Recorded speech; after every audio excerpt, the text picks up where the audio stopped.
Battle was not a single shout and clash, but a long day stitched from many threads of sound, smell, sight, and fear.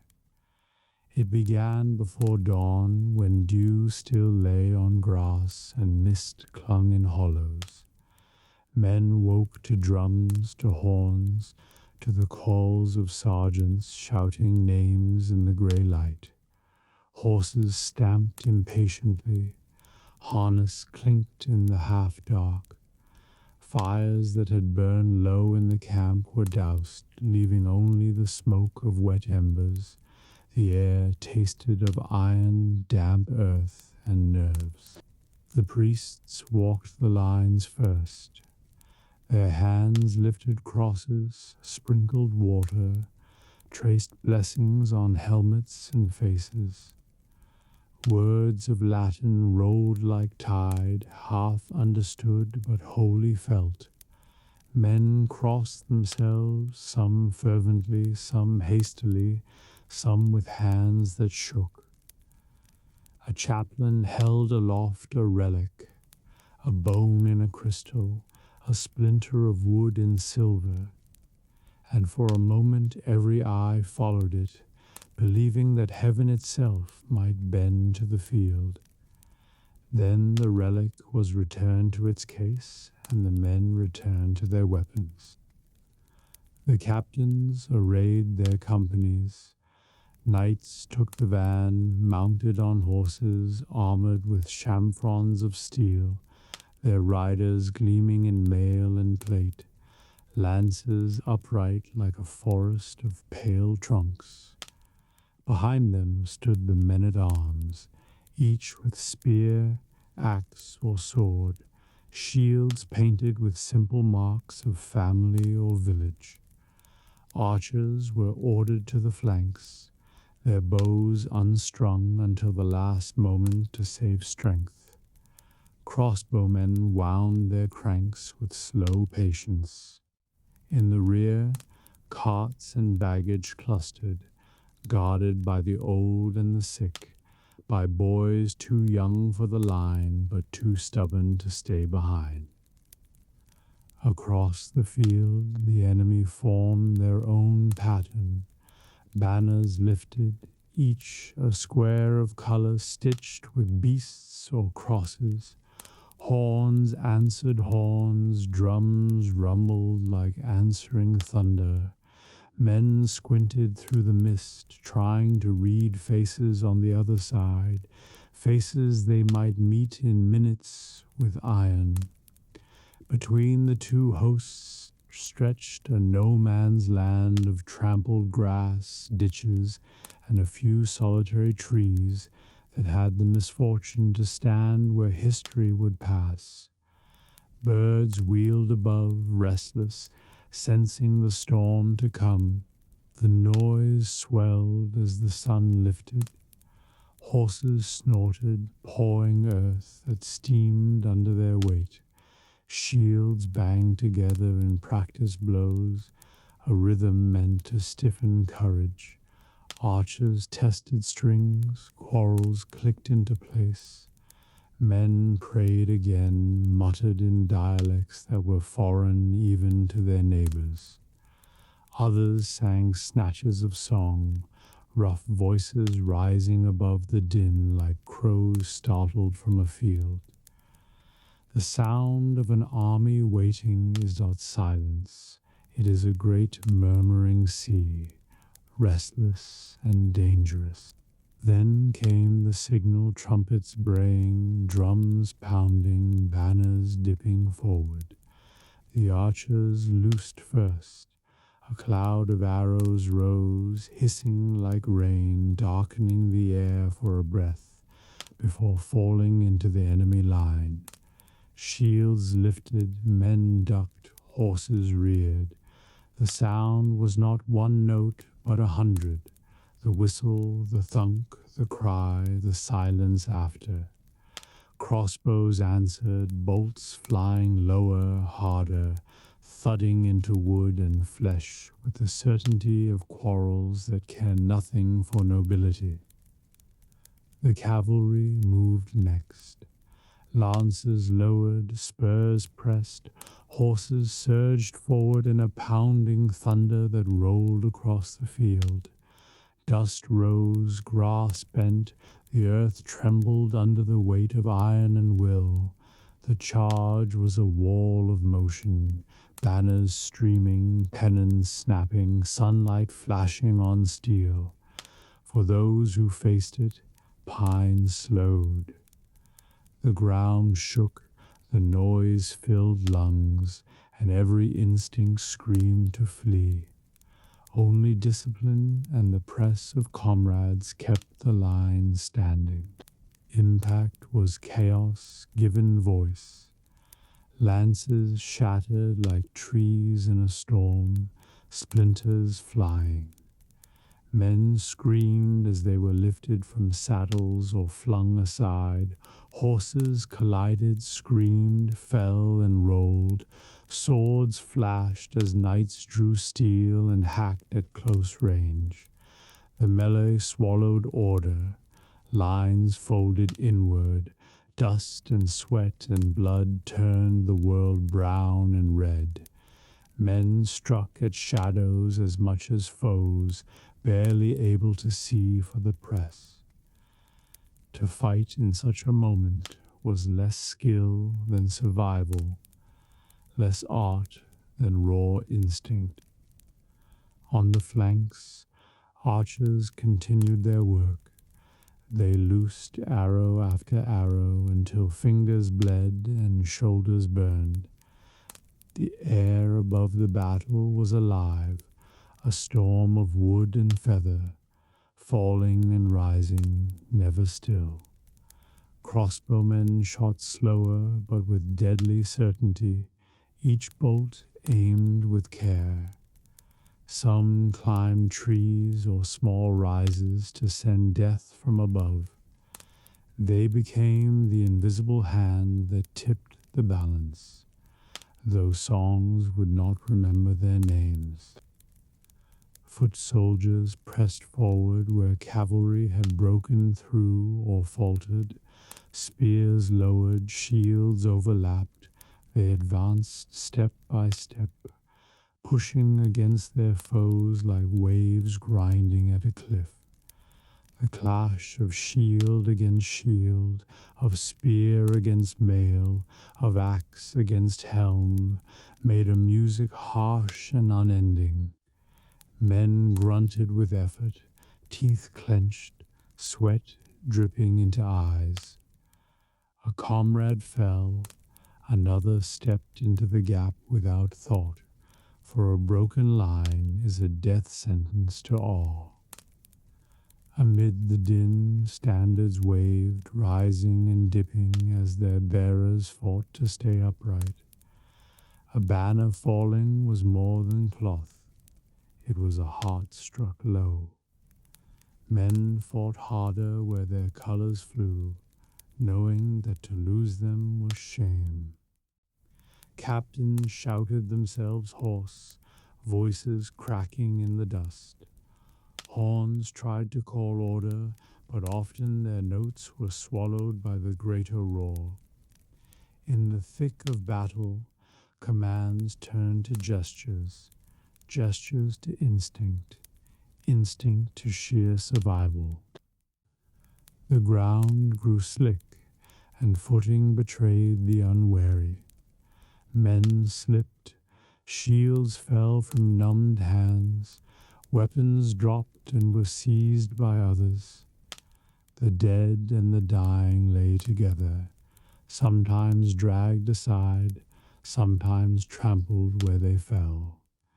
Blood mingled with earth, becoming mud that clung to boots and hooves alike.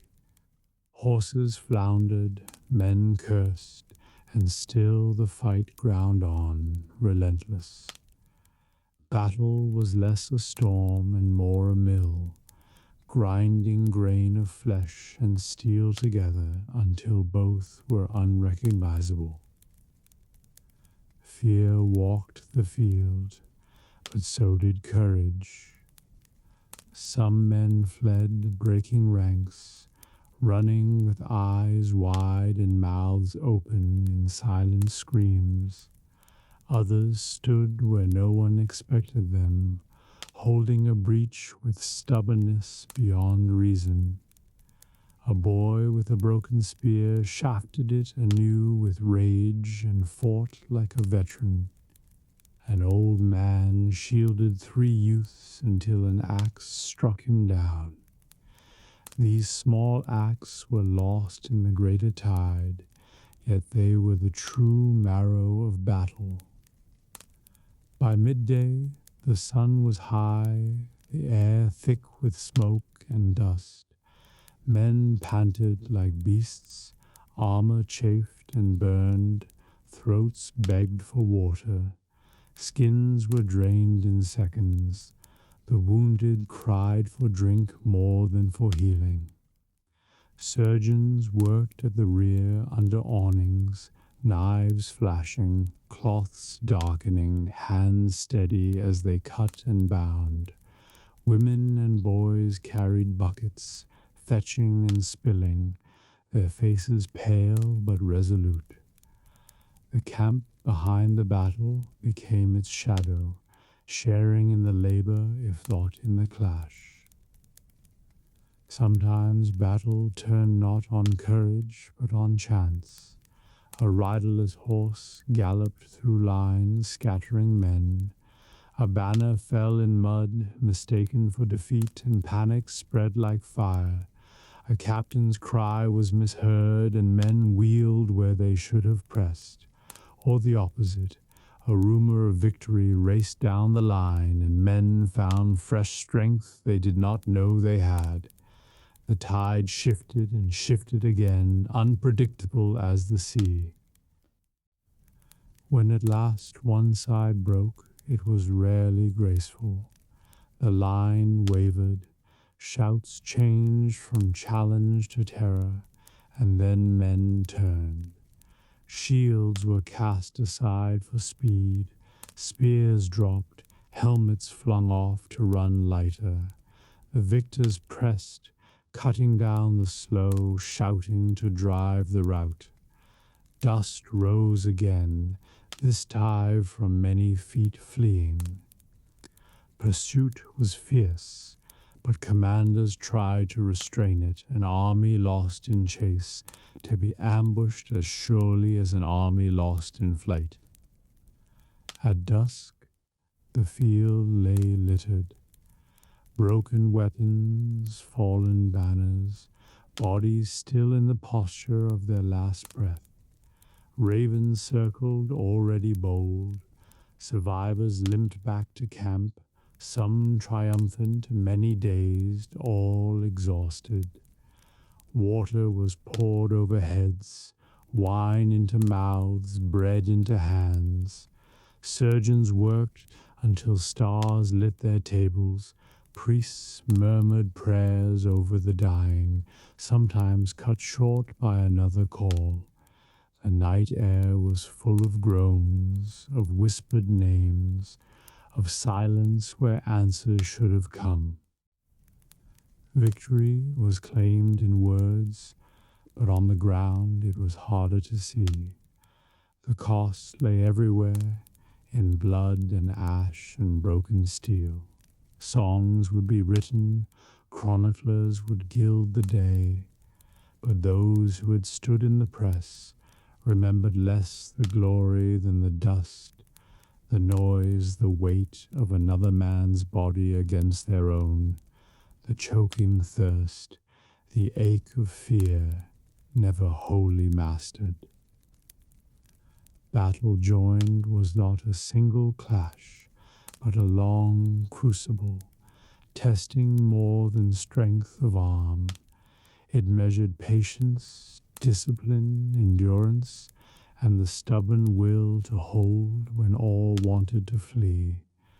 When night fell and fires burned once more, men looked into the flames and saw again the faces of those who would not share the warmth, and they knew that tomorrow the war itself would continue, even if this day's clash was ended. War did not live only on battlefields or in castles under siege.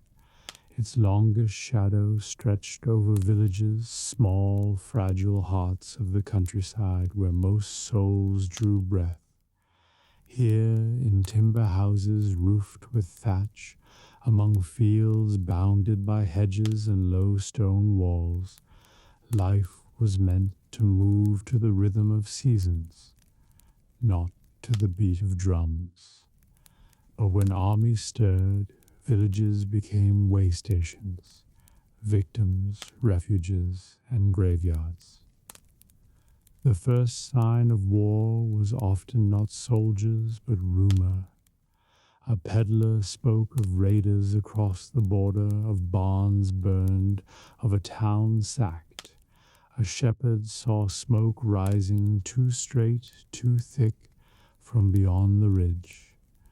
A boy returned from market say he had seen carts loaded with spears, men with faces too young for war swaggering in borrowed mail. Rumor ran quicker than hoofbeats, quicker even than fear.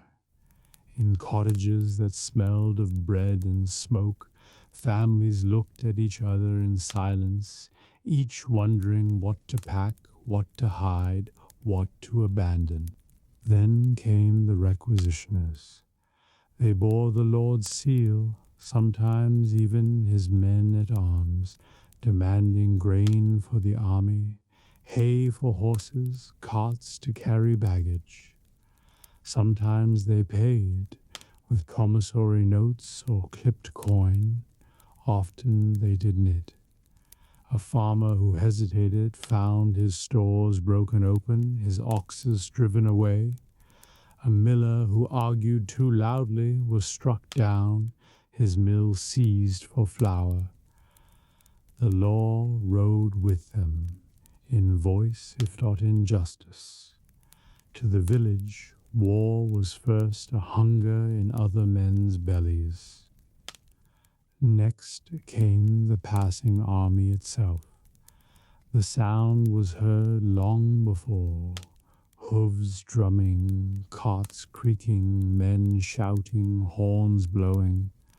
Dust rose like storm clouds, settling on hedges and thatch. Villagers pressed against doorways, clutching children, as knights clattered past, banners snapping, faces hidden behind visors. Behind them trudged foot soldiers, weary and foul-tempered, their eyes searching for food, drink, diversion. Behind them came the baggage train, a crawling beast of carts, animals, women, and children, followed by stragglers who lived on the army's leavings. For some villages, the army simply passed, leaving broken fences, trampled fields, a few chickens stolen. For others, it halted. Then the village became a camp. Fields were stripped bare for fodder, barns emptied for grain, houses crowded with uninvited guests. Fires were kindled in the green, pigs slaughtered, bread taken. Soldiers drank deep, dice clattered, songs rose, laughter mingled with threats. A cottage could be turned upside down in an hour, furniture smashed for firewood, walls blackened by smoke, gardens flattened by hooves. When the army marched it left emptiness behind. Worst of all were the raiders, whether enemy soldiers or mercenaries who owed loyalty only to coin. They came suddenly, fast riders with torches, whooping to scare before striking. They plundered grain, carried off animals, broke doors, took what they desired. Women hid in woods, children under beds, elders beneath floorboards. Sometimes it worked, Often it did knit. Flames licked thatch, barns roared into fire, fields crackled. Smoke rose in columns that told neighbors far away war had come.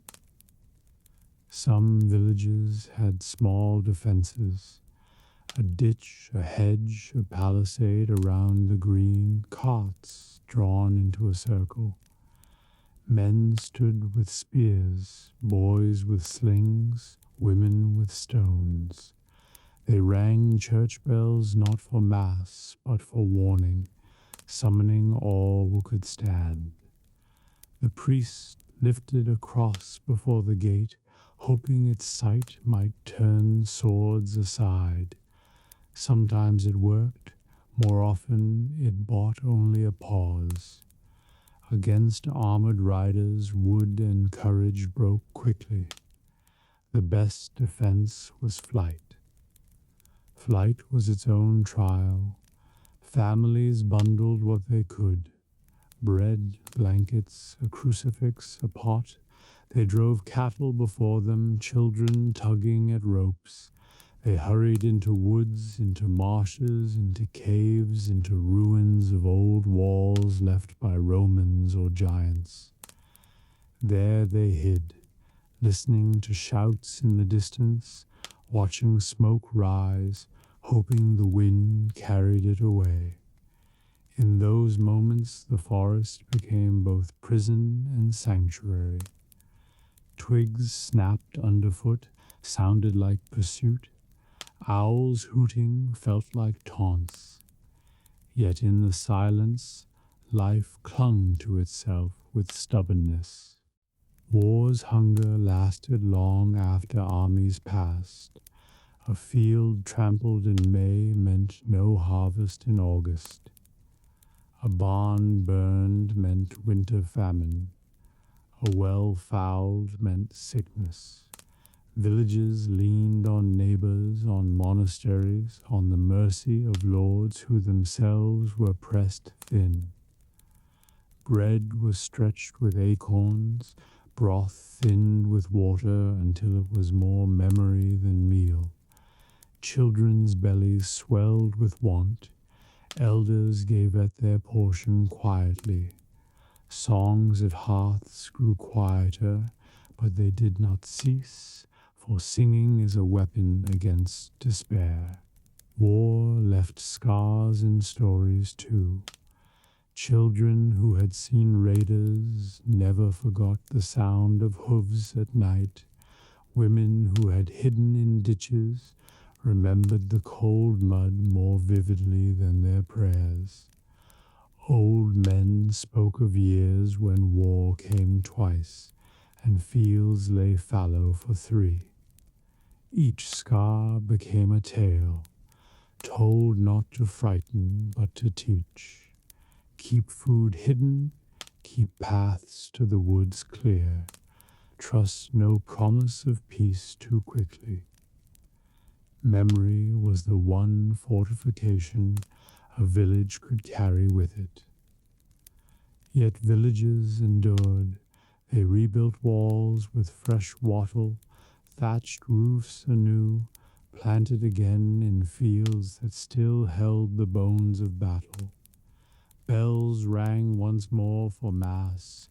Children ran barefoot over ground where blood had dried and faded. Grain sprouted, lambs bleated. Laughter returned hesitantly, then boldly. Life in villages had always been precarious, balanced on weather, on harvest, on pestilence. War was another storm, crueler but not final. The soil, when turned, still yielded bread. In time, minstrels passed through and sang of the great lords, of battles won and banners taken. Villagers listened politely, then told their own tales by firelight of the day the priest rang the bell until his arms failed, of the child who led cattle into the woods and saved them all, of the widow who fed 10 mouths from one hidden sack of grain. These were victories too, though no chronicler wrote them down. So the memory of war in the village was not only one of loss, but of resilience. Fields trampled could be sown again, barns burned could be rebuilt, wounds could scar and still leave hands strong for harvest. What remained was the will to endure, to sing, to plant, to teach children how to listen for danger and how to rejoice when peace returned. In this, villages proved stronger than castles, stronger than lords, stronger than war itself. And when, years later, the next rumor of conflict stirred, when smoke rose once more on a horizon, villages prepared again. They had learned war's lessons harshly, but they had learned them. And as long as the earth bore seed and the church bell could ring, they would meet the shadow and outlast it. For villages were the true heart of the land, and even war could not silence their beating forever. War in the Middle Ages did not march alone. It carried with it the church, in banners, in relics, in prayers whispered by lips both fearful and fierce. Faith stood at the edge of battlefields, and in the middle of them, binding men's courage to heaven and offering meaning where death was near. If armor clothed the body, faith clothed the spirit. If walls guarded the flesh, belief guarded the soul. From the moment war was declared, the language of faith shaped its course. Our Lord did not simply call his men to arms, he called them to defend the just cause, the rightful claim, the holy vow. Bishops wrote letters, monks copied sermons that framed quarrels as righteous. Even feuds over fields and castles were dressed in sacred cloth. Priests stood in pulpits and urged villagers to support their Lord, for to refuse was not only disobedience, but sin. The church lent its voice to war, and in return, war lent its coin and protection to the church. Before armies marched, they gathered for Mass. A priest in white or gold vestments lifted chalice and paten, blessing bread and wine that became the presence of Christ. Men knelt on grass or dirt, helmets at their sides, hearing words that promised forgiveness if their hearts were contrite. Confession was urged, sins named quickly and earnestly, as if the lips could outrun the sword that might fall tomorrow. To go into battle with an unshriven soul was to gamble with eternity. Relics were carried into war like talismans of heaven, a bone of a saint in a jeweled reliquary, a fragment of the true cross mounted in silver, a cloak once worn by a martyr. These were borne before troops, lifted high on poles, kissed by captains. Men touched them as they passed, whispering prayers, believing that splinters of sanctity could turn aside arrows and blunt blades. Some banners themselves were relics, stitched by nuns, blessed by bishops, consecrated with holy oil. To see such a banner fall was terror. To see it raised was hope renewed. On the field itself, priests walked the lines, that with swords but with crosses and words, They sprinkled holy water over helmets, murmured psalms, lifted crucifixes for men to see. Some stood behind the ranks, shouting blessings as if to hurl them over men's shoulders into the fray. A few even carried arms, though canon law forbade it. Most carried only faith, believing it weapon enough. When men fell, priests knelt beside them, giving absolution in hurried whispers before breath ceased. Faith was as present in battle as steel. For many, war itself was framed as holy duty. Crusades were the most vivid example, preached from pulpits, promised with indulgences. To take the cross was to bind one's life to Christ's service, to trade earthly peril for heavenly assurance. But be it lesser wars could be called holy, defending a shrine, resisting pagans, upholding a vow sworn on relics. Faith sanctified violence, give it shape and meaning. Without faith, war was terror. With faith, it could be painted as sacrifice. Yet faith also tried to limit war's cruelty. Bishops and councils proclaimed the peace of God and the truce of God, forbidding violence against peasants, clergy, and the poor, forbidding fighting on holy days. In truth, such rules were often broken, but they spoke of a world that longed for restraint. A knight might hesitate before striking a priest, if only for fear of excommunication. A soldier might spare a church, fearing to anger its patron saint. Faith planted seeds of mercy, even in hard ground. In sieges, churches became both sanctuary and target. Defenders carried relics in processions along the walls, chanting psalms while arrows hissed above. Priests rang bells not only for mass but for warning, their echoes mixing with the thud of stones on timber. Sometimes attackers spared a church, sometimes they did not, knowing that to desecrate one was both terror and strategy. Within walls, chapels filled with prayers, women lighting candles, men kneeling with bowed heads, children clutching rosaries. The rhythm of worship continued, even as war pressed close. The wounded sought comfort in faith as much as in herbs. A man bleeding from an arrow prayed to Saint Sebastian, pierced by arrows yet still whole. One burned by fire called on St. Lawrence, who suffered upon a gridiron. Pilgrims' badges sewn to cloaks were kissed and pressed to wounds. Priests anointed with oil laid hands, whispered of heaven's nearness.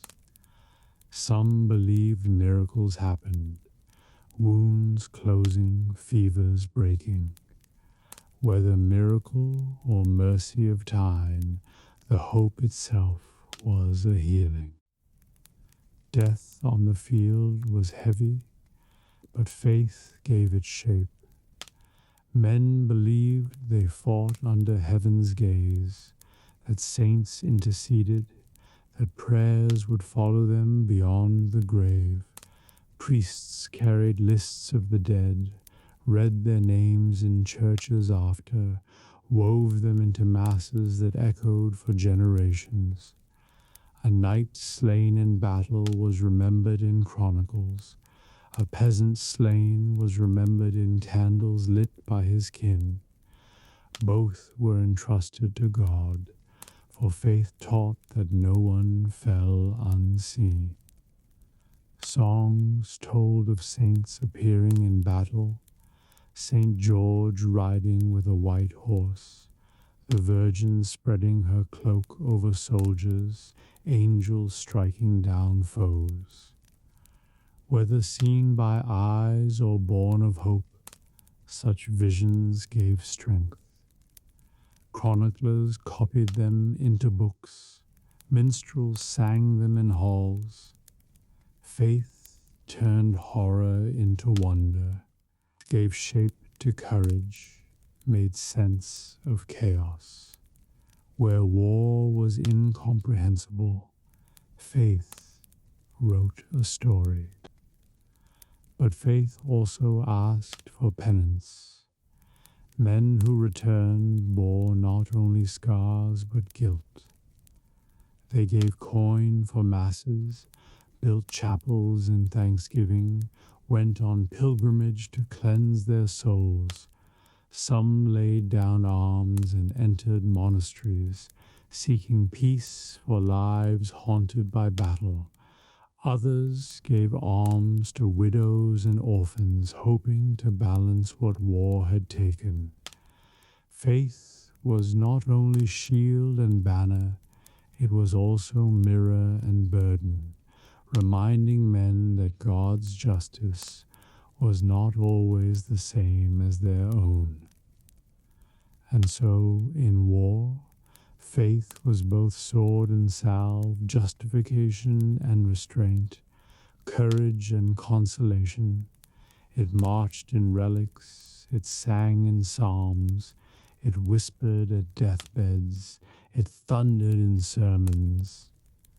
Men carried it like they carried spears, not always willingly, not always perfectly, but always present. When the field was silent at last, when fires burned low and groans faded, the chaplains remained. They gathered bodies, spoke blessings, lifted hands heavy with the weight of names. They dug graves, marked crosses, lit candles against the dark. And in the silence their prayers rose, fragile but persistent, like smoke from a battlefield, seeking heaven, carrying the souls of the fallen, binding war once more into the endless story of faith. War might rage with steel and fire, but its beginning and ending often came by parchment, by seal, by words written in careful hands. Law in the medieval world was both leash and language for conflict. It didn't always restrain, but it shaped the way lords quarreled, the way truces were sworn, the way peace was imagined. If battle was the storm, law was the attempt to channel its rain into furrows rather than floods. Every war began with claims. A lord declared that this land was his by inheritance, that his neighbor had broken an oath, that insult or trespass demanded satisfaction. Charters were read aloud in courts, seals displayed, genealogies recited as if memory itself were weapon. Scribes drew long family trees, monks copied chronicles that supported one side.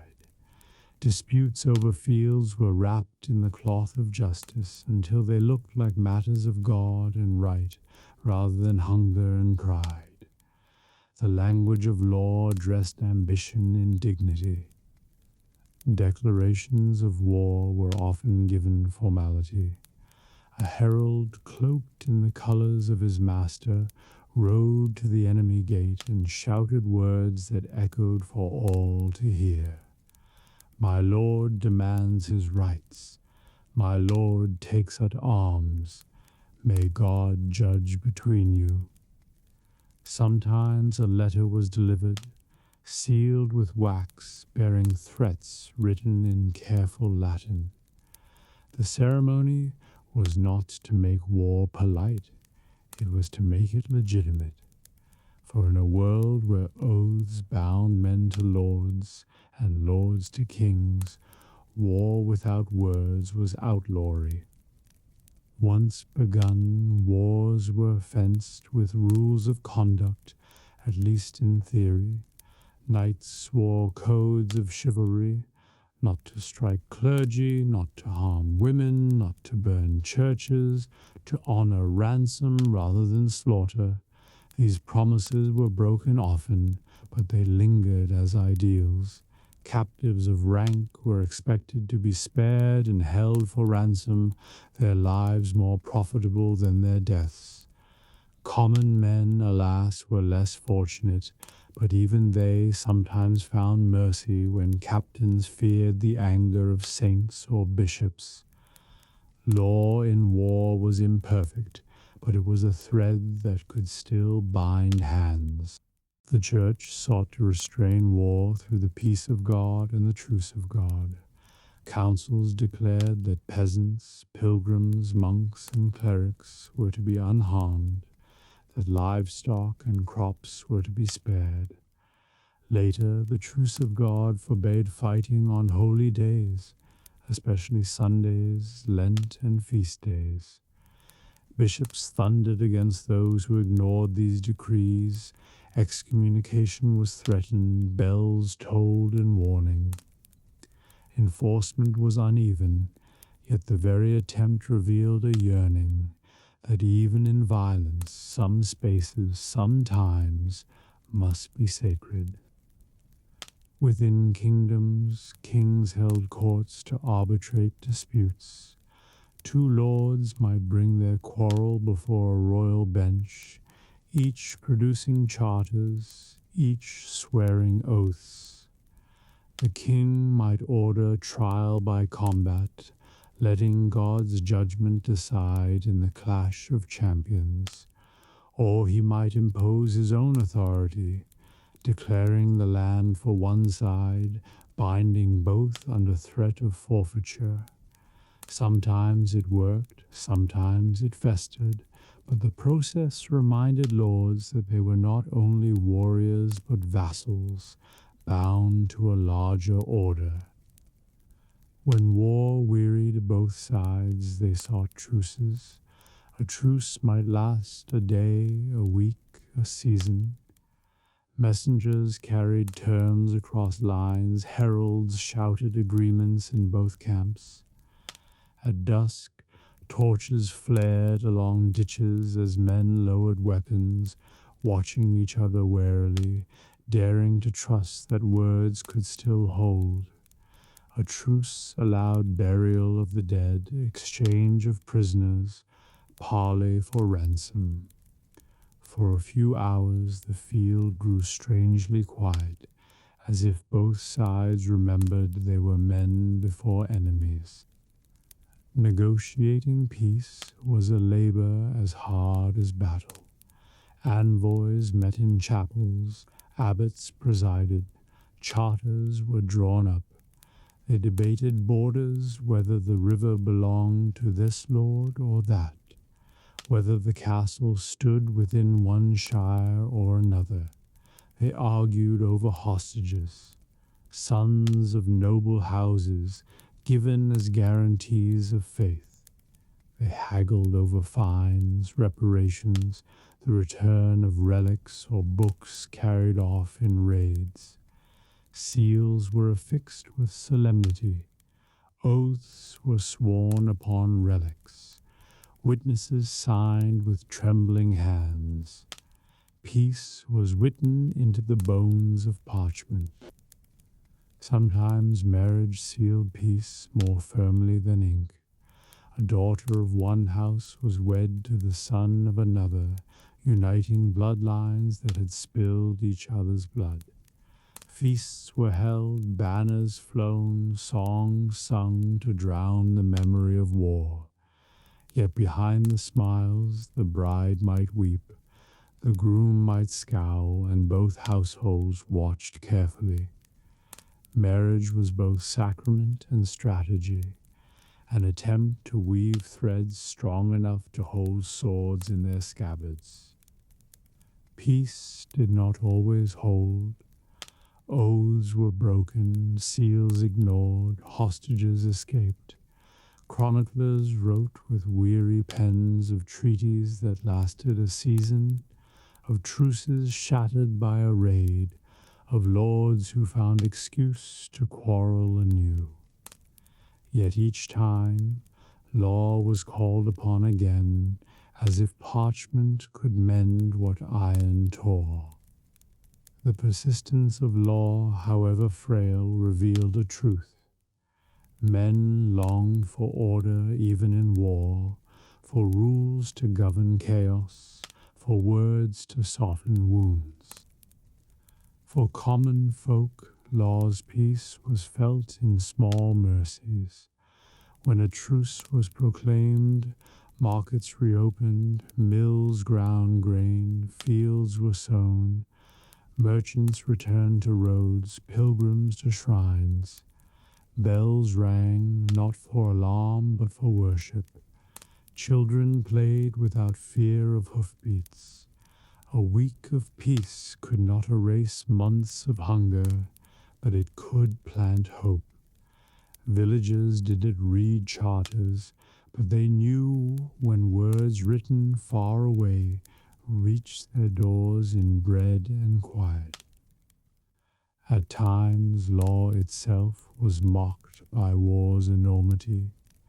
A peasant watching his barn burn cared little for parchment signed in Latin. Yet even he might find that, months later, the same parchment ordered restitution, returned a strip of land, forbade a lord's further cruelty. Imperfect though it was, law remained a net that caught some fragments of justice. And so war and peace in law were a dance, clumsy and repetitive, yet necessary. War without law was banditry. Law without enforcement was ink without meaning. Together, they created a rhythm by which kingdoms endured, by which memory was shaped, by which the hope of order survived. When peace was sworn at last, when banners were lowered and armies disbanded, parchment was stored in chests, seals kept in churches, chronicles copied in scriptoria. The battlefield might still stink of blood, but in the halls of abbots and kings, words were spoken that bound the future. Men laid aside swords, at least for a sigh, believing that God, saints, and law would keep them. And even if the peace frayed, for a season it held, and the land breathed again. When the smoke cleared from fields, when broken spears were swept into piles and bodies laid in earth, war did not end. It lingered in memory, it traveled in song. The clash of swords and thunder of hooves faded, but stories carried them further than steel ever could. For in a world where parchment was scarce and few could read, the voices of singers, the tales of elders, and the chants of priests preserved what men wished never to forget or never to admit. In great halls, minstrels and troubadours sang of battles. Their verses praised lords, gilding victories, softening defeats. A knight who had broken through the enemy line was likened to a lion. A standard lifted in the dust became a miracle of heaven. To listen was to be carried back into the storm of war, but in music, chaos was made noble. Harps twanged, fiddles sang, drums beat time like hoofbeats. Men who had fled on that day thumped their cups and shouted with pride, for song remade them as heroes. Memory in halls was a sweetened wine, strong enough to drown truth. But outside halls, in villages and by hearths, memory wore another face. Old men told children of the night raiders came, of barns burned, of women hiding in woods. They spoke of hunger winters, of fields left bare, of neighbors lost and never seen again. Their stories were less gilded, more raw. They were not sung with lutes, but whispered by firelight, punctuated with the crack of wood. Children listened wide-eyed, learning not glory but caution. Keep food hidden, trust no promise of peace too easily, run when hoofbeats sound at night. These were songs too, though without melody, songs of survival. Churches preserved memory in liturgy. The names of the dead were written in parish books, read aloud on anniversaries. Masses for the fallen were sung, incense rising like the smoke of battle long after the clash itself had ended. Priests prayed for mercy on those who died without confession, for souls cut short on muddy fields. Candles burned for knights and peasants alike, their wax dripping like tears. Faith transformed war's dead into intercessors, reminding the living that each soul was counted, each name spoken before God. Chroniclers in monasteries recorded war in ink, quills scratching by candlelight. Their accounts mingled fact and vision, who marched where, who struck first, which lord was brave, which cowardly, how God's will was shown in victory or defeat. They quoted psalms, compared captains to figures from Scripture, saw portents in eclipses and comets. Their parchments would outlast the songs of minstrels, yet even they were shaped by who paid for ink, who fed the scribe. Memory in books was sharp, but not always clean. Ballads spread among common folk, simple rhymes sung while spinning or walking to market. They named villages burned, lovers parted, lords who betrayed their men, saints who appeared in battle. The melodies were plain, the verses repeated until children learned them by heart. Ballads could not be erased, for they lived in mouths, not in books. Lords feared them, for a ballad could turn victory to shame, could preserve failure longer than a chronicle. Memory in song was unruly, a truth no sword could silence.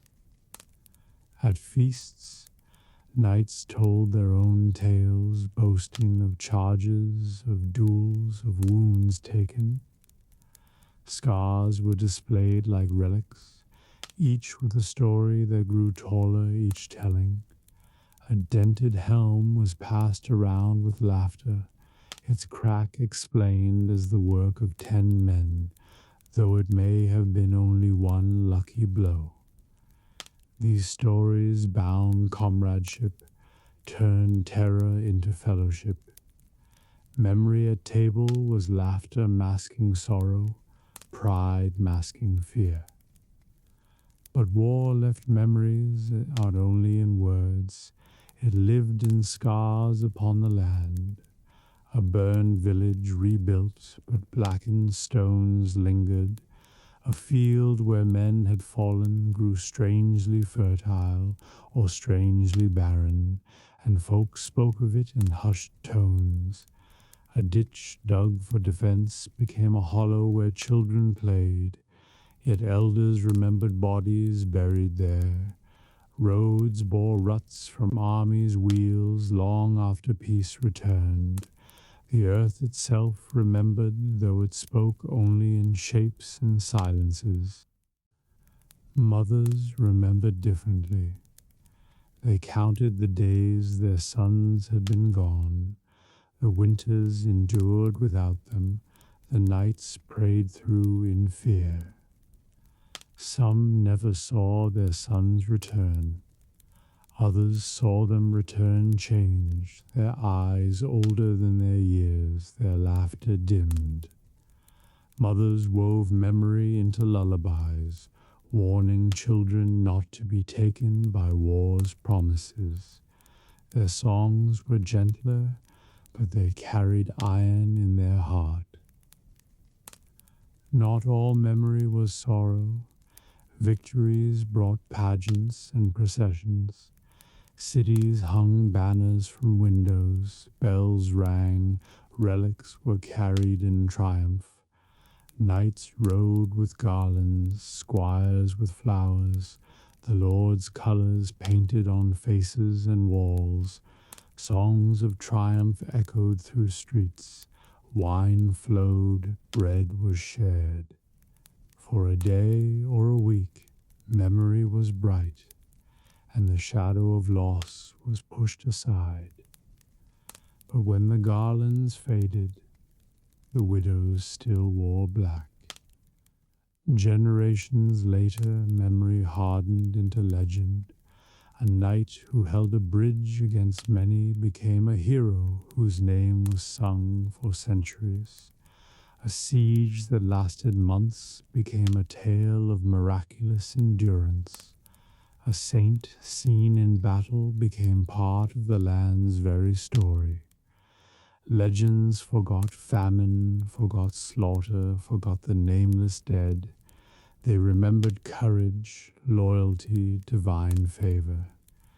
Memory became heritage, and war's pain was dressed in the robes of pride.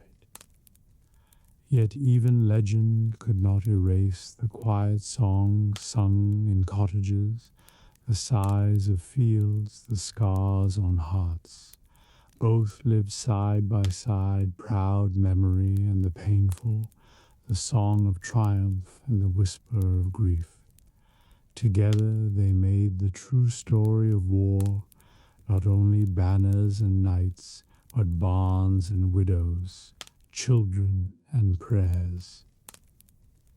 In the end, memory and song were themselves a kind of battle.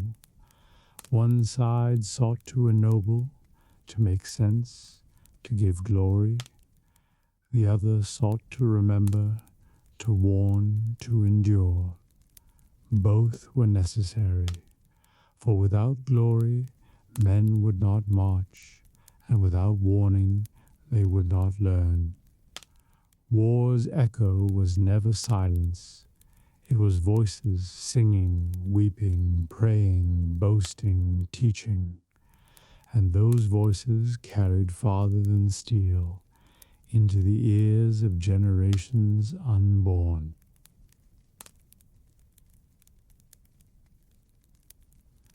When the clash of arms was past, when hooves no longer churned the earth, when banners hung limp and torn in rain, or were rolled away into chests, war did not vanish. It left behind a long shadow, stretching over villages and towns, over fields and castles, over memories and prayers. The shadow of war was as real as its fire, and often lasted longer. In the medieval world, men and women lived not only in the moment of battle, but also in the years and lifetimes that followed, carrying scars both visible and hidden. The land bore the first scars. A battlefield, once a meadow or a farmer's plot, became a place of bones, long after men had gathered the dead and dug trenches to bury them. The earth remembered. Plows struck against iron where swords had broken. Children found arrowheads in streams. Shepherds herded flocks over ground where grass grew oddly lush from blood or strangely barren from fire. Ruins of burned barns stood black against sky, stones cracked by heat, timbers charred. A castle repaired its breaches, but the patchwork lines of lighter stone reminded all who looked. This wall had once failed. This wall had once groaned under the weight of war. Even more than stones, it was the fields that carried war's memory. A season lost to trampled grain meant hunger in winter. A barn burned in August meant famine by February. Villages learned to hide seed in secret pits, to spread food between neighbors, to mend plows with scraps when iron was gone. Children grew thin, and mothers learned to stretch porridge with acorns, to bake bread from roots and husks. The shadow of war lay across harvests for years, long after banners had marched elsewhere. The people themselves bore scars. A soldier came home with one arm gone, and he learned to plow with the other while his son guided the ox.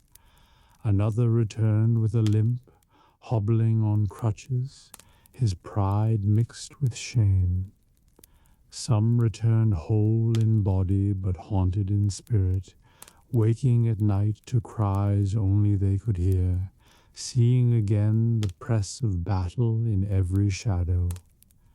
Children grew up faster in such homes, carrying water, tending fields, while their fathers sat silent by the fire. Women who had held households through sieges or raids often carried a new strength, and sometimes a bitterness that changed the way families lived. War left its mark on faith too. Priests preached of judgment, of God's hand in victories and defeats. Some said war was punishment for sin, others called it trial, a test of devotion. Relics were honored more fiercely, processions more fervent. Yet doubts crept in as well. Why had God allowed such slaughter? Why had the innocent suffered alongside the guilty? In chapels where candles flickered before broken crucifixes, men and women wrestled with questions too large for parchment or sermon. The shadow of war stretched even into souls. In law and custom, the shadow was written down. Charters marked borders redrawn by treaties. Hostages exchanged between lords grew into men who remembered captivity as part of their childhood.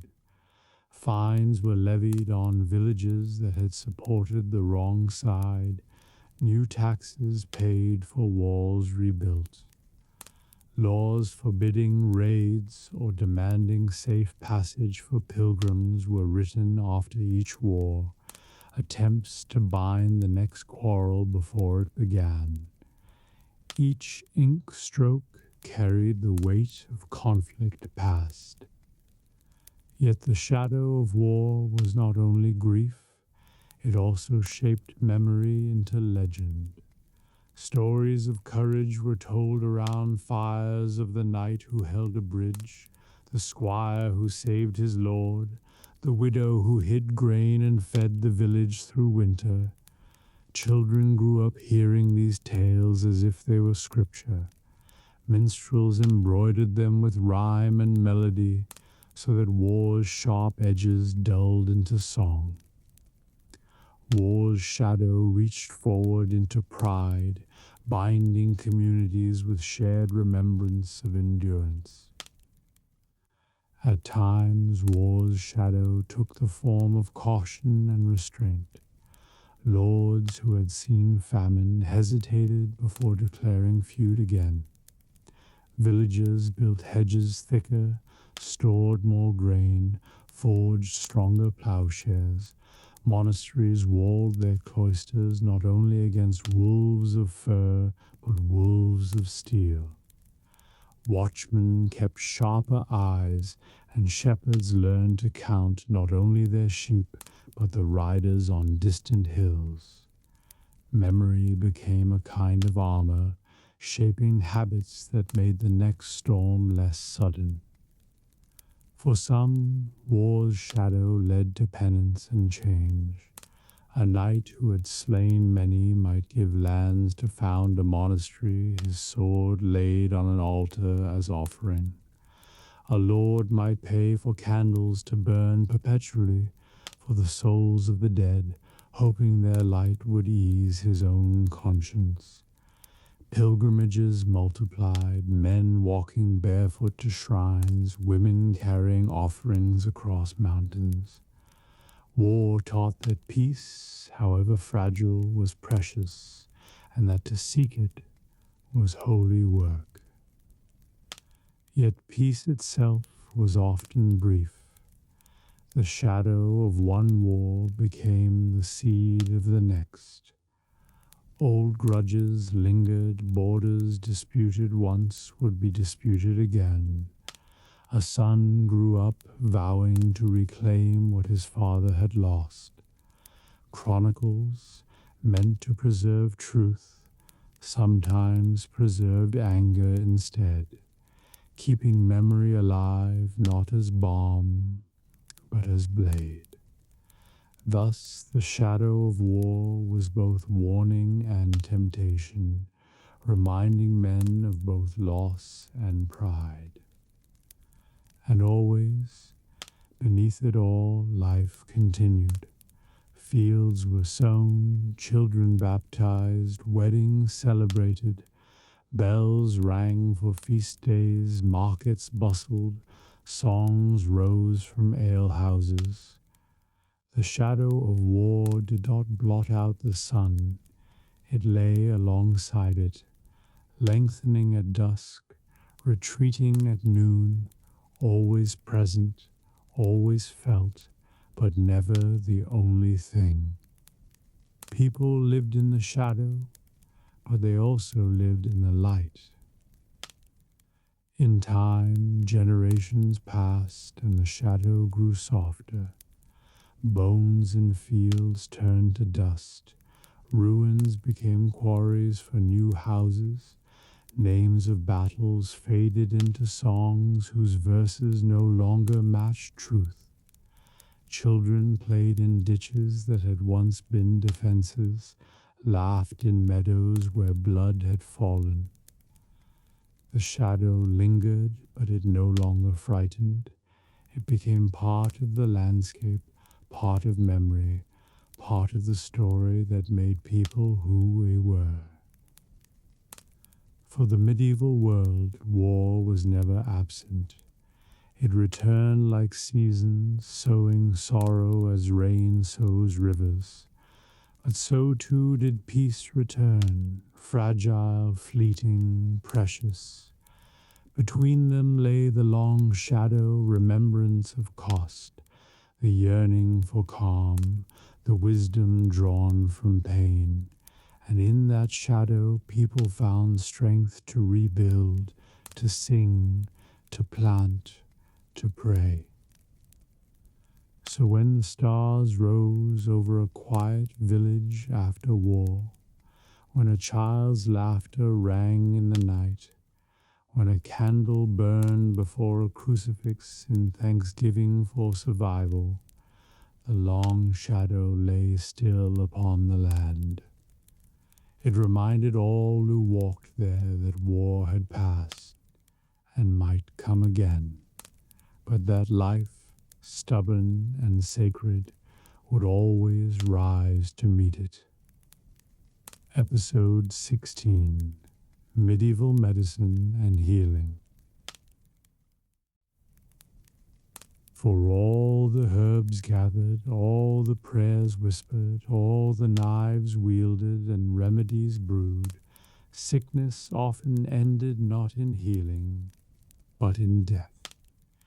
In the medieval world, death was never far, at cradle, at hearth, in field, in hospital. To face it was part of life, and to give it meaning was part of faith. When sickness deepened, families gathered close. Children hushed, neighbors came, priests summoned. The sickbed became altar, room filled with prayers, voices low, candles lit. Faces watched in silence, knowing breath might falter at any moment. Priest brought sacraments, confession heard, absolution spoken, holy oil anointed on brow and hands, the host placed gently on tongue, last taste of bread before eternity. Even weakest lips tried to whisper, Amen. This rite, the last sacrament, prepared soul as body failed. Relics were placed by bedside, a cross, a saint's bone, a vial of holy water. Hands clutched beads of rosary, voices murmured Hail Marys. Faith wrapped sick in comfort greater than blanket. Children cried softly, spouses wept, neighbors whispered. Yet grief mingled with reverence, for death was not only sorrow but passage, a return to God. To die well, with sacraments received, was seen as victory, not defeat. The body, once still, was washed by loving hands. Shroud wrapped around, candles burned, bells tolled. Villagers filed in, offering prayers, crossing themselves as they passed. Death was communal, shared by whole parish. Funeral processions wound through streets, coffin borne on shoulders, priest leading with cross, choir boys chanting psalms. Neighbors followed, heads bowed, carrying candles. The church received dead as it had once received newborn, with ritual and prayer. Graves dug in consecrated earth, marked with cross or stone. Families wept, earth shoveled, prayers sung. Bells tolled again, not for fear but remembrance, voice of church binding sorrow into ritual. Memory lived on in prayers for souls. Each mass remembered dead. Each feast of all souls filled churches with names whispered. Families lit candles yearly. Children taught to pray for grandparents. Neighbors never forgotten. Death, though feared, was softened by hope. Heaven promised healing beyond sickness, eternal life beyond frailty. Paintings showed saints radiant, bodies whole, paradise green and bright. These images comforted, promising that death was at end. Stories of visions encouraged faith. Some told of souls seen ascending in light, others of ghosts returning to thank those who prayed. Such tales made unseen world feel near, comfort in grief. Cemeteries stood beside churches, so that living and dead dwelt close. Villagers passed graves daily, crossing themselves, remembering. Death was not hidden but part of life's rhythm, reminder of fragility and faith alike. Children grew up with this closeness. They played among tombs, heard bells toll often, learned early that death was neighbor. Their games, their rhymes, their fears carried echo of mortality. Illness that ended in death was not seen as failure of healer. It was God's will, saints calling, life's natural course. Families grieved but also accepted, their sorrow carried within faith. Yet not all deaths were peaceful. Plague, famine, sudden wounds left many unprepared. Priests hurried to bedsides, families cried prayers too late. These deaths haunted, their memory heavy. Still, masses offered, candles lit, names read aloud, community carrying what individual could not. Art remembered death vividly. Walls painted with skeletons, dances of death where kings and peasants alike were led by bones.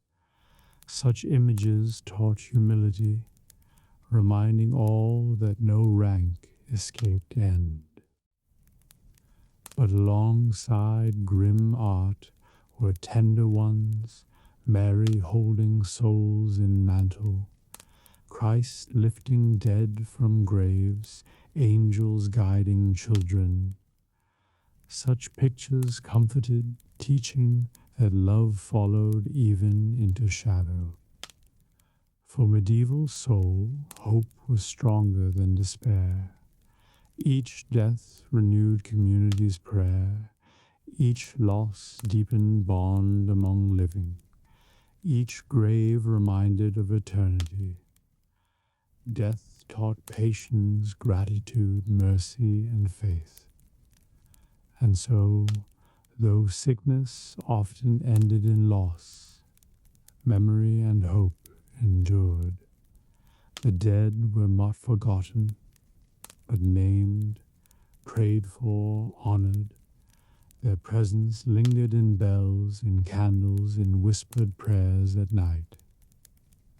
In this way, medieval's story didn't end with death, but continued in memory.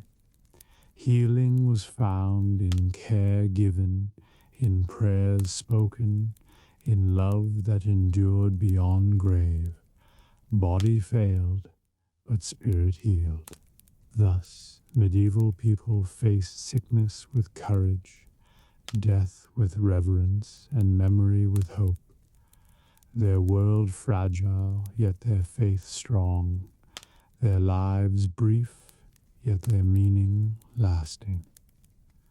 And so, the story of healing closes not with despair, but with promise. That love is stronger than frailty, that faith endures beyond sickness, and that hope glows like candle in darkness, unquenched even by death.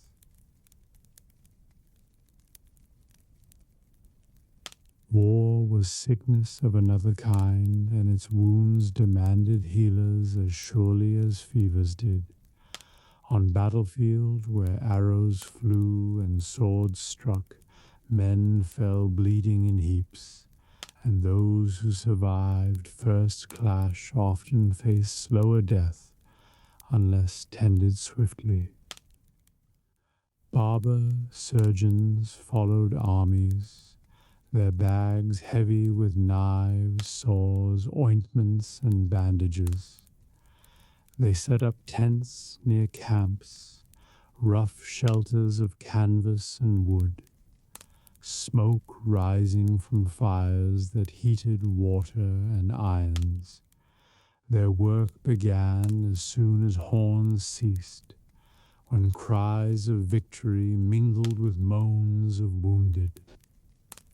Arrows were most common wound, shafts lodged in flesh, sometimes clean, sometimes splintered.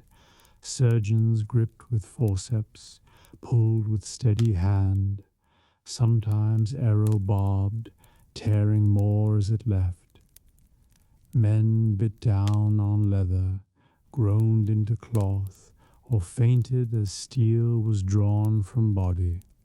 Blades left deeper marks. Sword cuts gaped wide, blood pouring. Surgeon pressed cloths, poured wine to cleanse, stitched flesh with coarse thread. Scars remained for life, proud and painful memories of battle. Crushed bones from maces and hammers demanded splints. Wood and cloth bound limbs, crude but firm.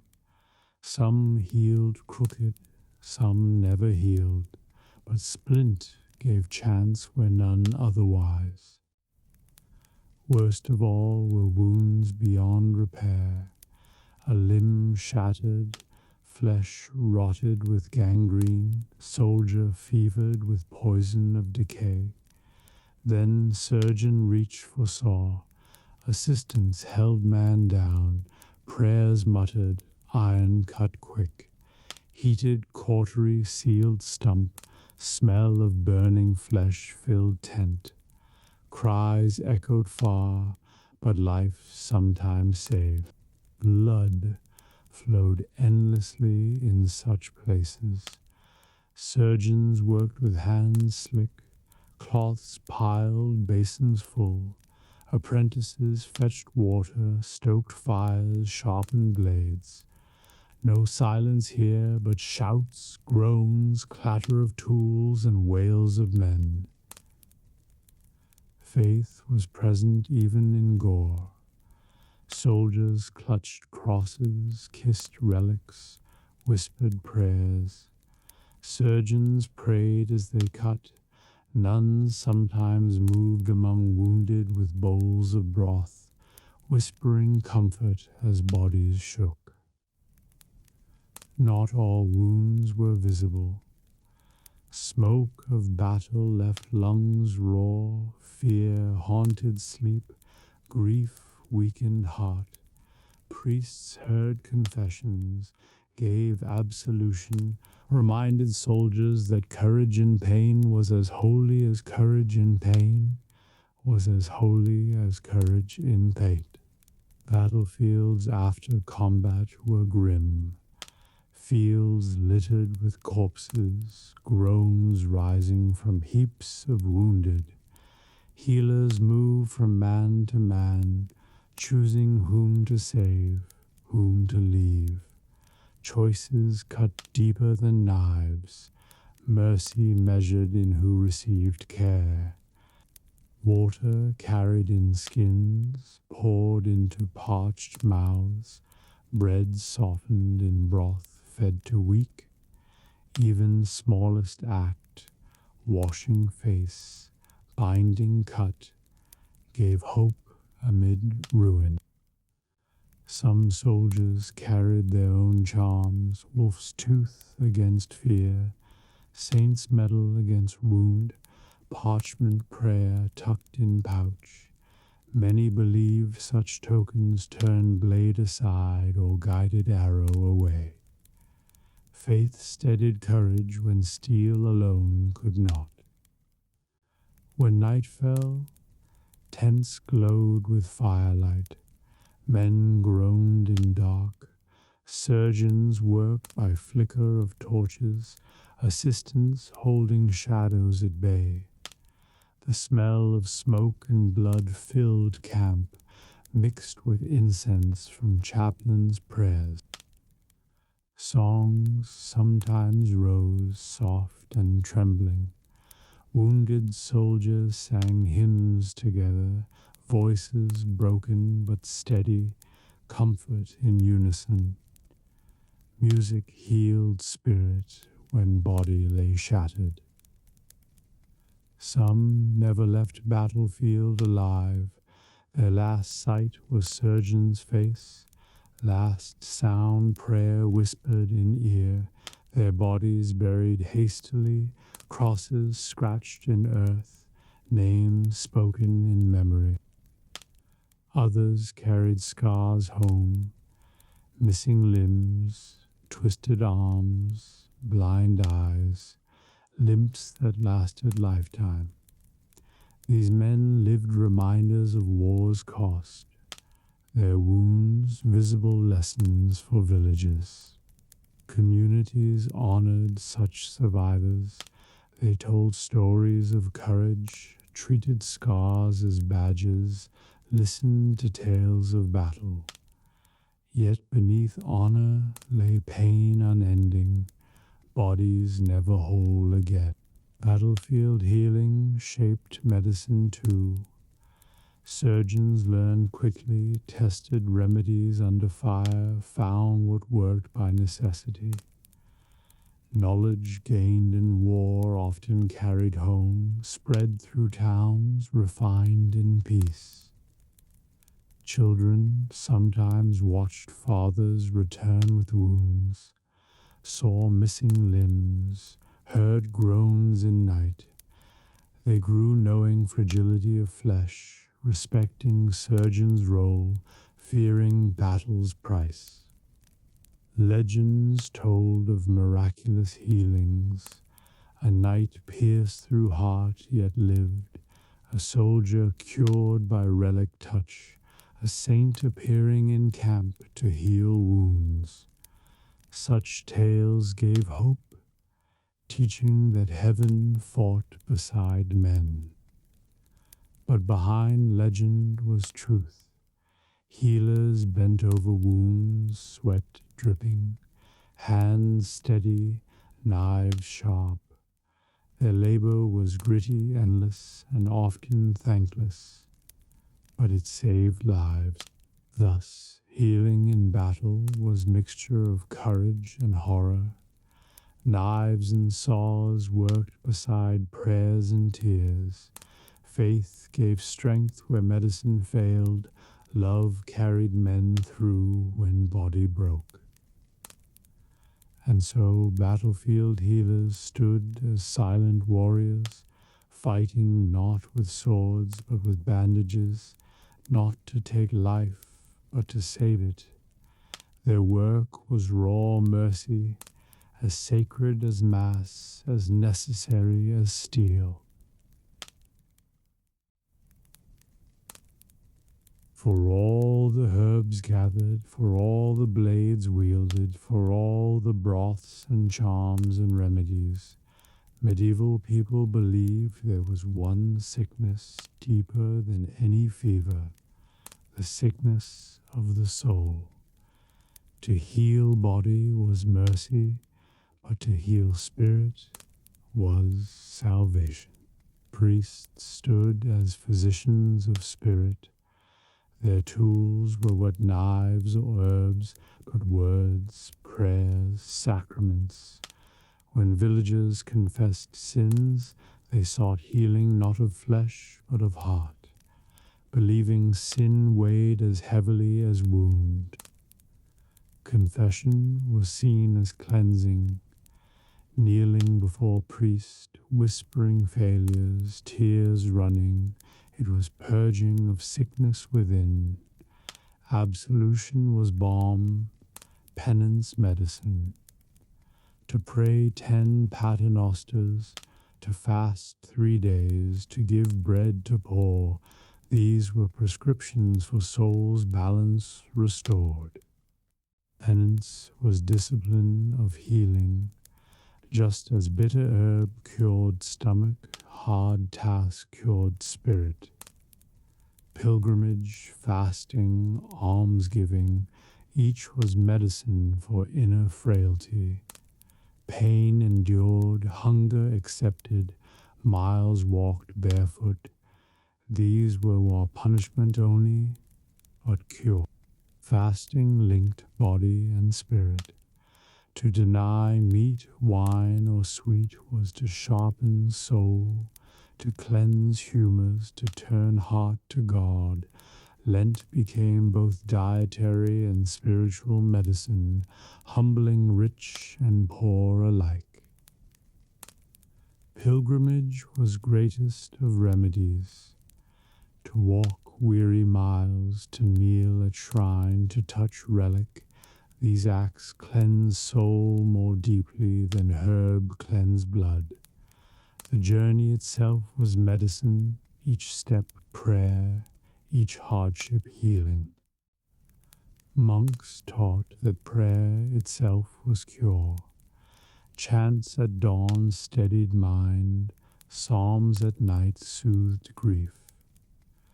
To repeat words of scripture was to bind wounds unseen, to heal despair, to strengthen patience. Sickness often drove people to confession. Fever reminded of sin. Weakness revealed mortality. Priests urged sick to prepare soul eaten as body failed, to forgive enemies, to speak truth, to make peace. Healing of soul became final act before death. Holy water sprinkled, relics touched, oil anointed, each sacrament bound body and spirit together. They gave comfort, eased fear, and promised wholeness in life beyond. Superstition played role here too.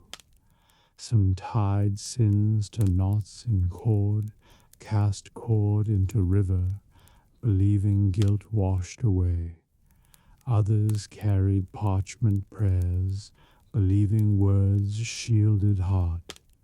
Even if in doctrine these acts gave comfort. Communities sought healing together. Processions of penitents walked barefoot, scourging backs, chanting litanies. Their bodies suffered, but spirits strengthened.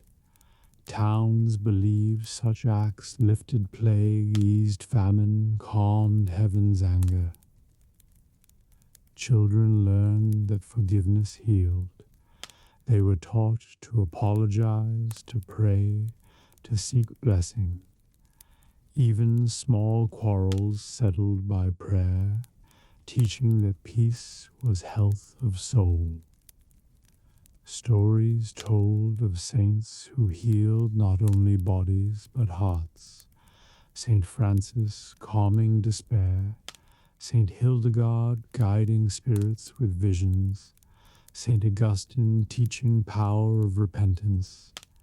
Their words echoed through generations, reminders that soul could be mended.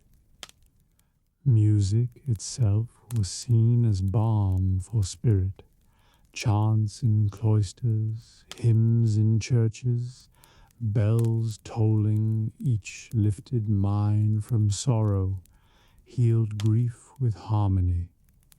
Sound was medicine, unseen yet powerful. When death came, healing of soul was most important. Sacraments given, prayers said, forgiveness sought, these were last remedies. Even if body failed, soul was prepared, healed for eternity. Thus, in medieval thought, healing was never only flesh. A broken bone mended, a fever soothed, but unless heart turned to God, healing incomplete. True cure meant salvation, eternal life beyond. Villagers carried this belief daily. They prayed not only for strength of limbs, but for patience, mercy, kindness. To live well was to be healthy, to sin was to be sick, to repent was to be healed. Festivals of forgiveness reminded this truth. Feasts of All Souls, processions of Lent, confessions before Easter, all were rituals of communal healing, whole villages cleansed together. Even physicians admitted spirit's role. They prescribed not only herbs, but peace of mind, avoidance of anger, presence of joy. They knew laughter healed as surely as honey, sorrow harmed as much as wrought. Families practiced healing of soul at home, evening prayers together, blessings before meals, forgiveness after quarrels. These daily acts bound hearts, kept sickness of spirit from festering. Children remembered lessons of mercy as much as herbs. They learned to heal hurt feelings, to share bread, to comfort sorrow. Such acts were medicine as vital as broth or salve. Thus, healing of soul gave meaning to suffering. Illness became trial of patience. Pain became offering. Death became passage. Faith transformed weakness into strength, despair into hope, loss into love remembered. And so medieval medicine was not only herb and knife, but prayer and sacrament. Healing of soul was final chapter of cure, deeper than flesh, lasting beyond grave. The fragile body could fail, the wise woman's herbs could wither, the surgeon's blade could slip, but soul healed endured forever. In this truth, medieval people found strength to endure. Thus their story of medicine closes not with despair of death, but with light of eternity. Healing of soul promised wholeness beyond sickness, peace beyond pain, life beyond death. Childhood in the medieval world was fragile. Infants were born into a world of risk, where fever could rise suddenly, coughs linger for weeks, and hunger weakened small bodies more quickly than adults could bear. Every parent knew that life's earliest years were uncertain, yet it was precisely in this fragility that love and care shone most brightly. Mothers were often the first healers. They rocked cradles by firelight, whispering lullabies that carried both comfort and prayer. A fevered child might be given honey stirred into warm water, or a cloth soaked in chamomile laid gently across brow. Herbs gathered in meadows, fennel, plantain, thyme, became simple remedies brewed in small pots and cooled before being offered to tiny lips. A mother's touch, steady and tender, was considered medicine in itself. Her voice, soft and rhythmic in the dark, soothed restless dreams as surely as any herb. Fathers, too, bore part of the burden. They were the ones who walked hurriedly through night to fetch wise woman from the village edge, or carried sick child wrapped in cloak to parish priest for blessing. Some carved charms from wood, small crosses to hang above cradle. Others fetched holy water from church, sprinkling drops over sleeping infant while murmuring prayers of protection. Their strength, so often spent in fields or workshops, bent here toward the frailty of their children.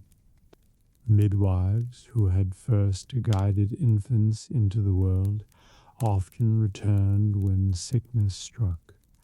They knew how to rub limbs with warmed oils, how to prepare teas to ease colic, how to cradle fragile heads with skill born of long years. Their knowledge was woven from practice, memory, and the traditions of countless women before them. Families trusted them not only to deliver life, but to guard it in those tender early days. Faith stood beside medicine in every cradle. Garlic hung near bedposts to ward off evil. A saint's image was pinned to swaddling cloth. Families prayed to St. Nicholas or St. Margaret, saints believed to watch especially over little ones. Candles burned through long nights, flames flickering as parents whispered promises and pleas, hoping their child would see another dawn. Seasons shaped sickness. Winter brought coughs that echoed in rafters. Spring dampness carried fevers. Summer heat brought flux of the stomach. Autumn chills carried weakness in bones. Every turn of year tested children, and each season taught parents remedies suited to its dangers. Sweetness was medicine of childhood, honey treasured by all, soothed throats and cheered spirits. Syrups made from violets or rose petals eased pain and carried comfort. Even in illness, the taste of sweetness brought faint smiles to children's faces, reminding parents that joy had not entirely fled. Play too was seen as part of healing. When fever lifted and strength returned, children were given spinning tops, dolls of cloth, whistles of wood. Laughter rang again in courtyards, a sign more certain than any remedy that health had returned. Yet not all children survived. Families buried small coffins, carried to churchyard by fathers with trembling hands. Bells tolled softly, and the entire village gathered, for the loss of one child was sorrow of all. Graves were marked with simple crosses, names spoken in masses, prayers continued for souls believed safe in heaven. Grief was heavy, but hope in eternal life gave fragile comfort. Still, for every loss, there were children who grew strong. They carried memories of sickness survived, scars of childhood fevers, stories told by parents of nights kept in prayer. They grew into adults who cherished their own children fiercely, repeating remedies, songs, and blessings as they had once received. Thus, healing in childhood was more than herbs and charms. It was mother's lullaby, father's carved cross, midwife's steady hands, priests' whispered prayer, neighbors' offered broth. It was community gathered around the most fragile, binding together in mercy and hope. And though childhood was uncertain, every breath was treated as gift, every cure a miracle, every smile after fever a triumph. In that fragile balance, medieval families found the deepest meaning of healing, love guarding life, as candle flame guards against night. Illness in the medieval world was never born alone. When one member of a household fell sick, neighbors noticed, family gathered, and community answered. Healing was not only the work of wise woman, monk, or surgeon, but of everyone whose heart was bound to the sufferer. When fever struck, neighbors carried broth in earthen bowls, loaves of bread, or bundles of herbs tied with string. Women came to sit at bedside so that weary mothers might rest, and children fetched water from wells. A sick child or elder was never the burden of one home alone, but of the village as a whole, for all knew that tomorrow it might be their turn to need the same mercy. Guilds cared for members in towns and cities.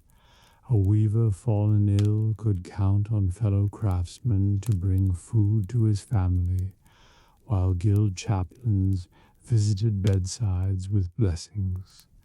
Some guilds even kept common funds to pay for burials when death came, ensuring no man was left dishonored for want of coin. Healing was thus woven not only of herbs and bandages, but of solidarity, a net of care stretched across streets and squares. Church bells marked times of prayer for sick. At Vespers, candles were lit, names spoken aloud, villagers kneeling together for mercy. When plague or famine struck, whole communities walked in procession, barefoot in dust, chanting litanies with candles in hand. To pray together was to heal together, even when body remained frail. Markets, too, became places of shared healing. Women exchanged recipes for poultices while bartering for flour. Men swapped news of which herb had eased fever, and mothers traded charms said to protect cradles. Knowledge of remedies spread not through books alone, but through gossip, story, and song. In this way, healing was collective memory, preserved not on parchment, but in mouths of people. Children learned of mercy early. They watched mothers tend neighbors, saw fathers carry sick men from fields, helped fetch wood for fires kept burning through long nights. Compassion was part of their upbringing, a skill as vital as plowing or weaving. Healing, in this sense, was inheritance, passed as naturally as language. Festivals, too, carried thread of community healing. On feast days, after prayers for saints, villages shared meals where poor ate beside rich. Food strengthened bodies, laughter lifted spirits, music eased hearts weary with work and worry. Such moments reminded all that joy itself was healing, as necessary as any herb. Hospitals were another form of community mercy. Supported by donations, they welcomed sick, poor, orphan, and pilgrim. Families who could not afford surgeons or medicines still found beds, broths, and prayers within walls raised by charity. In this way, even those with nothing found dignity in care, and towns as a whole grew stronger through their giving. Even death was communal. Neighbors dug graves, rang bells, carried candles in procession.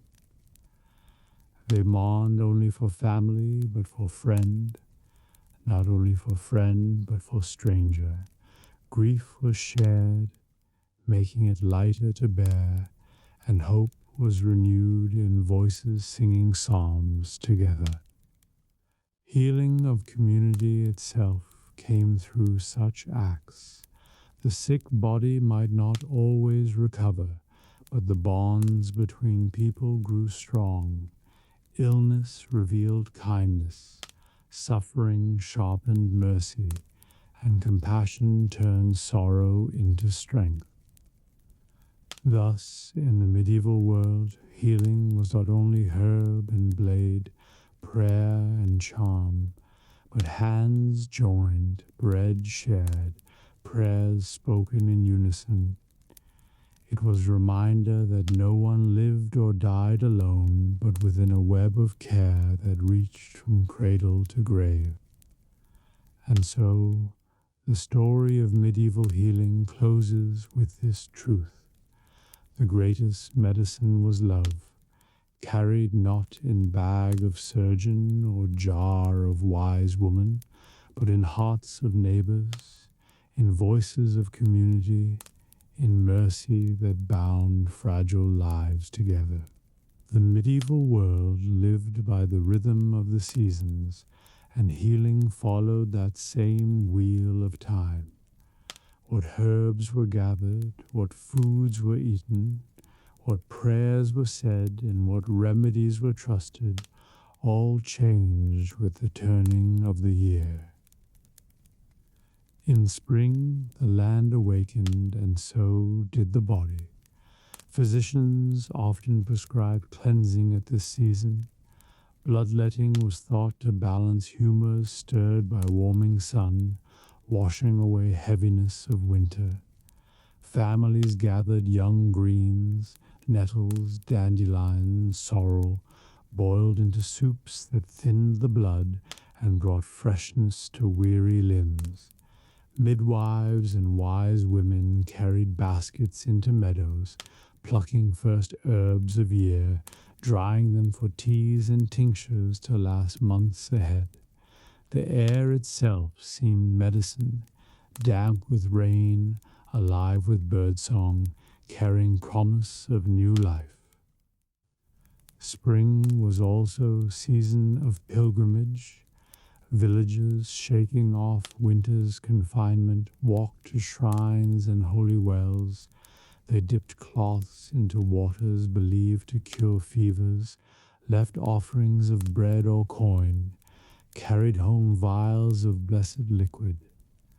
The link between nature's renewal and spirit's renewal was clear. To cleanse body and soul together was best safeguard for year to come.